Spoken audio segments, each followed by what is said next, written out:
अस्सलाम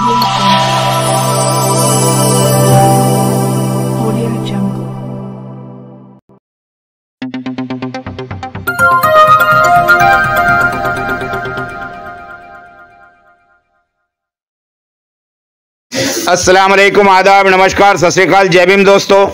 मैं सादिक शाह, भंडारा मंडल news channel के लिए। आइए आज की खबर में आपका स्वागत है।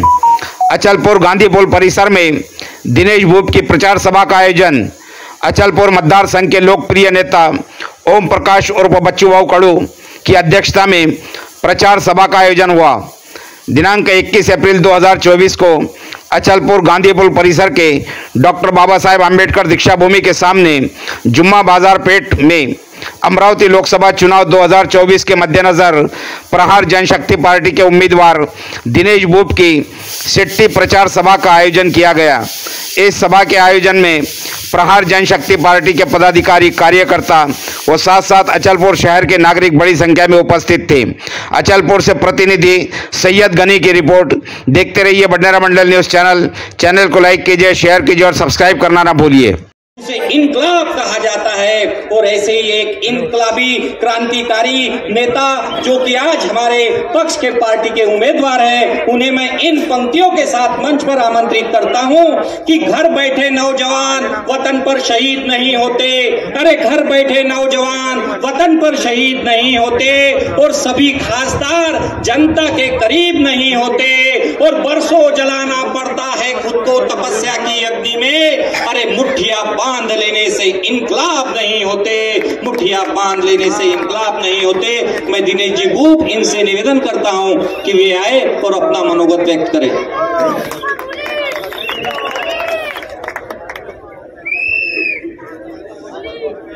महाराष्ट्राची अस्मिता, महाराष्ट्राचे आराध्य दैवत छत्रपती शिवाजी महाराज ज्यांच्या घटनेमुळे आपण मतदार व मी उमेदवार म्हणून या ठिकाणी उभा आहे ते परमपूज्य डॉक्टर बाबासाहेब आंबेडकर, महात्मा ज्योतिराव फुले, मौलाना अबुल कलाम आझाद व्यासपीठावर उपस्थित अमरावतीच्या मातीतील एक आगळं वेगळं नेतृत्व जो उभ्या महाराष्ट्राला घाम फोडत आहे ते सन्माननीय बच्चूभाऊ कडू या ठिकाणी ज्यांनीच आपलं नुकताच संभाषण करून गेले ते रहमान भाई,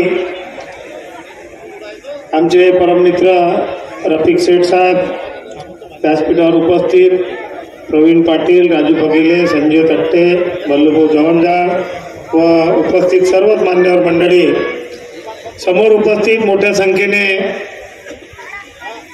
अचलपूर तालुक्यातील सर्व मान्यवर नागरिकगण, प्रहार पक्षाचे, इतर सर्व मित्र पक्षाचे पदाधिकारी, कार्यकर्ते, बंधूंनो, ही जी निवडणूक आहे ही साधी निवडणूक नसून अमरावती जिल्ह्यातील राजकीय सामाजिक क्षेत्राची एक गरज आहे। बल्लूभाऊ जवंजाळ यांनी आपल्या वक्तव्यामध्ये सांगितलं की प्रहारला लोकसभेची निवडणूक लढण्याची का पाळी आली आहे, परंतु अमरावती जिल्ह्यातील राजकीय सामाजिक क्षेत्राने बच्चूभाऊ कडूंवर विश्वास टाकला, सर्व पक्षाच्या लोकांनी विश्वास टाकला आणि प्रहार या पक्षाचं एक निमित्त साधून सर्व पक्षीय उमेदवारी माझी अर्थात दिनेश भूप या नावाची या ठिकाणी जाहीर झाली आणि ही निवडणूक नसून एक जन आंदोलन आहे। आजच्या सभेमुळे माझा आत्मविश्वास द्विगुणित झाला आहे। निश्चितपणे आपल्या सपोर्टने, आपल्या पाठिंब्याने हे जन आंदोलन यशस्वी झाल्याशिवाय राहणार नाही याची मला खात्री आहे आणि आपला हा पाठिंबा, आपली या ठिकाणची उपस्थिती निश्चितपणे विरोधी पक्षातल्या दोन्ही राष्ट्रीय पक्षाच्या उमेदवारांना घाम फोडल्याशिवाय राहणार नाही हा सुद्धा मला या ठिकाणी आत्मविश्वास आहे। त्यांना कुठल्या मंगल कार्यालयामध्ये, एखाद्या लॉनमध्ये सुद्धा पैसे खर्च केल्याशिवाय, रोजंदारी तासाप्रमाणे पैसे दिल्याशिवाय लोक आणता येत नाही आणि बच्चू भाऊच्या प्रेमापोटी आपण सगळे लोक बोलावलं तेव्हा या ठिकाणी आपली उपस्थिती दर्शवतात, हे सगळ्यात मोठं भाग्याचं निशाण आहे. बंधूंनो, पुढची अंजनगावची सभा आहे, 10 वाजताचा निर्बंध आहे, म्हणून आपल्यामध्ये आणि बच्चूभाऊमध्ये जास्त वेळ थांबत नाही. एकच ग्वाही देतो आपल्यासमोर, गेल्या वेळेस केलेल्या मतदानाचा निश्चितपणे आपल्याला पश्चाताप असेल, परंतु यंदा आपण जे मतदान करणार आहात त्याबद्दल आमच्या हातून असं कार्य होईल की आपल्याला पश्चाताप नव्हे तर अभिमान होईल, इतकीच या प्रसंगी ग्वाही देतो. 9 नंबरचं बटन, शिट्टी ही निशाणी आपण स्मरणात ठेवा आणि आपलं हे जन आंदोलन मोठ्या प्रमाणावर यशस्वी करा, इतकंच आवाहन करतो. थांबतो. जय हिंद, जय महाराष्ट्र.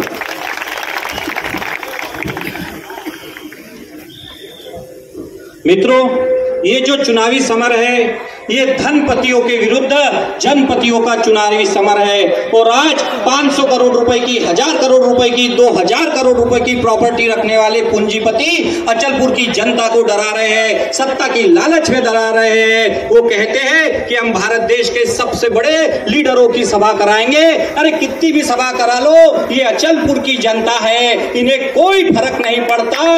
ये मेलघाट के अंचल में बैठने वाली जनता है, यदि इनके सामने शेर भी आ जाए तो ये बब्बर शेर बनकर उसका जबड़ा चीरने की साहस रखने वाली ये जनता है। आदरणीय बच्चू भाऊ कडू मुझसे कह रहे थे, उज्जवल जी हमारे खिलाफ 12 पार्टियां चुनाव लड़ रही है, इसलिए हमें बहुत मेहनत करनी पड़ेगी। लेकिन बच्चू भाऊ कडू, आप भी हमारी एक बात सुन लीजिए, ये अचलपुर की ईमानदार जनता है। यदि हमारे खिलाफ 12 नहीं बल्कि 112 पार्टियां भी चुनाव लड़े तो उन 112 पार्टियों की 12 बजाने की ताकत इन अचलपुर की जनता में है। अब की बार हम सीटी का बटन दबाकर ऐसा बटन दबाएंगे कि उन 12 पार्टियों की 12 बजाएंगे, 12 बजाएंगे। समय है नहीं, मैं इसलिए माननीय बच्चू भाऊ कडू इन्हें आमंत्रित करता हूं कि बोल भारत माता की, छत्रपती शिवाजी महाराज की, पूज्य बाबासाहेब आंबेडकरांचा धन्यवाद. 2 पाठिंबे तुम्हाला वाचून दाखवतो. आदिवासी गोंड गवारी युवा शक्ती संघ महाराष्ट्र यांनी महाराष्ट्रात सगळ्याकडे बहिष्कार टाकला, पण दिनेश भोगलेच फक्त एकट्याला पाठिंबा यांनी दिलेला आहे. दुसरे आमच्या अचलपूरच्या नगरीमध्ये जो साडी समाज आहे, जीवेश्वर साडी समाज, यांनी सुद्धा आज सगळ्या लोकांची बैठक घेऊन त्यांनी सुद्धा दिनेश भाऊ यांना पाठिंबा दिलेला आहे. मित्र, या स्टेजवर सगळ्या 18 पगड जातीचे लोक आहेत. मला सांगता येणार नाही किती जातीचे लोक कोण कोण बसले असेल. खरं तर हीच प्रहारची ओळख आहे, जिथं जातीपाती धर्माच्या पलीकडे जाऊन वेगळं नातं निर्माण करण्याचं काम गेल्या 20 वर्षात आपण इथे केलं. तुमच्या सर्वांच्या आशीर्वादामुळे मला आपल्या सर्वांचा आभार मानावा लागेल का बगर पैशाचे सुद्धा आपण एवढ्या ताकदीने इथे उभे राहिलात, इथे उपस्थित राहिलात, म्हणून तुमच्या सर्वांचे खास करून आभार, धन्यवाद. निश्चितच तुमची उपस्थिती हे दिनेश भाऊंच्या उमेदवारीला अजून मजबूत केल्याशिवाय राहणार नाही. तुमच्या या उपस्थितीचा संदेश पुऱ्या अमरावती जिल्ह्यामध्ये अतिशय प्रभावीपणे जाणार आहे. मित्र, लक्षात घ्या, ही लढाई जातीपाती धर्माच्या पलीकडे नेऊन कामकरी, कष्टकरी, मेहनत करणारा आमचा शेतकरी, शेतमजूर, जो हमाल असेल, कामगार असेल, ज्याला रोज मेहनतीनं कमावं लागतं, याच्यासाठी ही लढाई आपण लढतो आहे. मला वेगळं सांगायची काही गरज नाही आहे का 75व्या वर्षामध्ये कोण सुखी झालं आणि कोण गरीब झालं, याचं चिंतन मंथन आम्ही केलं पाहिजे. काँग्रेस 50 वर्ष राज्यात होती आणि 10 वर्ष आम्ही पाहतोय भाजप असताना सुद्धा साधा घरकुलाचा प्रश्न सुद्धा मिटू शकला नाही. अशा सगळ्या व्यवस्थेमध्ये, या सगळ्या व्यवस्थेमध्ये काही घरकुलांना लाभ भेटला, पण तिसरा हप्ताच भेटला नाही. बरोबर आहे ना? हे आहे. घरकुल 1.25 लाखाचं 2.5 लाखाचं. मी मुद्दामून तुम्हाला सांगतो का हा क्षण तुमच्या सोबतच का होतं. मी मेळघाट मध्ये आता 2 दिवस अगोदर गेलो. ज्यानं रस्त्यावरचं दगड फोडण्याचं काम ज्या मजुरानं केलं त्या मजुराचा 3 महिन्यापासून पगार नाही, पैसे नाही. इथं आमदाराचा पगार 5व्या महिन्यात 5च्या तारखेला होते. सेठ आजी साहेब, आमचा पगार कर्मचाऱ्याचा पगार 5 तारखेच्या आत होते ना, 5 नाही 10 तारखेच्या आत होते. तो झाला पाहिजे. पण मेहनत करून 24 तासाच्या आत मजुरी दिली पाहिजे. 256 रुपये ते 3 महिन्यानं भेटते. म्हणजे आज जर मी काम केलं तर माझ्या खिशात पैसे जुलैमध्ये येणार. ही अवस्था आहे. ही केंद्र सरकारची योजना आहे. हमारी आमच्या नवनीत राणा त्याच्यावर पुढं शब्द सुद्धा बोलू शकले नाही. पुरा आदिवासी समाज 20,000 आदिवासी त्या पूर्ण मेळघाटमध्ये मजुरीच्या कामावर होता. होळीच्या दिवशी सुद्धा पैसे आले नव्हते त्याच्या खिशात. ते दुःख आहे. ते मी राजकारण म्हणून नाही बोलत. आमची लढाई आमची जी लढाई आपण इथे उभी करतोय ते एका जाती धर्मासाठी उभी नाही करत. प्रत्येक जातीमधला जो गरीब आणि कष्ट करणारा माणूस आहे, जो रक्ताचं पाणी करतो, त्या सगळ्यांची लढाई तुमच्या आशीर्वादाने लढायची आहे दिनेश भाऊच्या माध्यमातून. आणि मी नेहमी सांगतोय का आम्हाला जाती धर्माच्या नावानं मत नाही पाहिजे. जो जाती धर्माच्या नावानं मत देईल त्याला नाही दिलं तरी 72, आम्ही पडलो तरी 72. पण ही लढाई आम्ही सांगतोय, ही लढाई शेतकरी, शेतमजूर, कष्टकरी, कामगार याच्या नावानं तुमचं मत घ्यायचं आणि जिंकून पण यायचं. उद्या हिंदुस्थानाला सांगायचं आहे का काँग्रेस काही जाती लोकांना घेऊन जात आणि भाजप काही लोकांना घेऊन लढतंय. आणि धर्मामध्ये आम्ही तेढ निर्माण करण्याचं काम करून मत घेण्याचा जो प्रयत्न करताय त्याच्या काही वेगळ्या पद्धतीने आम्ही या निवडणूक समोर घेऊन जातो. लक्षात घ्या. मी प्रत्येक सभेत सांगितलं. आज तुम्हाला माहित असेल कापसाचे भाव 800 रुपयानं कमी झाले. 800 रुपयानं निवडणूक चालू असताना. तुरीचे भाव 1500 रुपयानं कमी झाले. आणि तरी तुम्ही जर झेंडे पार्टीचे घेत असाल तर मला वाटते पक्षापेक्षा तुम्ही जास्त वैरी आपल्या बापाचे. संत्र्याचे झाडं उपळून फेकावं लागले. माहिती आहे काय? कांद्याची निर्यात बंदी केली आम्ही. कांदा विदेशात जाऊ दिला नाही आम्ही. का जाऊ दिला नसेल?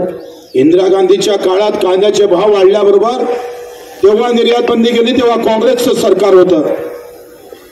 सरकार आलटून पलटून गेलं पण ते शेतकऱ्यासाठी कधीच उभं राहिलं नाही. मित्र, कांद्याची निर्यात बंदी केल्याबरोबर बांगलादेशानं 1 किलोच्या संत्रा माग 84 रुपये आयकर लावले. 84 रुपये. इथं संत्रा उत्पादक शेतकरी असेल 84 रुपये. म्हणजे आमच्या संत्र्याचे भाव जर 2000 असेल तर ते 4000